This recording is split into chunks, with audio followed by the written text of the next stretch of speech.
ഇതൊക്കെ നേരത്തെ ഓർക്കണായിരുന്നു. കോളേജിൽ ഇനി ഇവനെ പഠിക്കാൻ അനുവദിക്കുന്ന പ്രശ്നമേ ഇല്ല. ഈശ്വരന്റെ കസേരയേക്കാൾ വലുതാണോ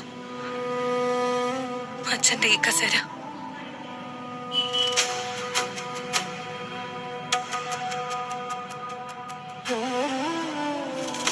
ഈശോട്ടിരുന്ന മേലങ്കയേക്കാൾ വലുതാണോ അച്ഛൻ ഇട്ടിരിക്കുന്ന ഈ കുപ്പായം? ഈശോന്റെ അടുത്ത് ഭാവികൾക്കും രോഗികൾക്കും ആയിരുന്നു മുൻഗണന. ഇവിടെയോ? നിങ്ങൾക്ക് 100 ആടുകളുണ്ടെങ്കിൽ അതിൽ ഒരു കുഞ്ഞാടിനെ കാണാതായ ബാക്കി 99നെയും വിട്ടിട്ട് കാണാതായ കുഞ്ഞാടിനെ തേടുന്നവനാണ് നല്ല ഇടയനെന്ന് യേശു പഠിപ്പിച്ചു. എല്ലാ രീതിയിലും സംസാരിച്ചു നോക്കി, ഒരു രക്ഷയില്ല.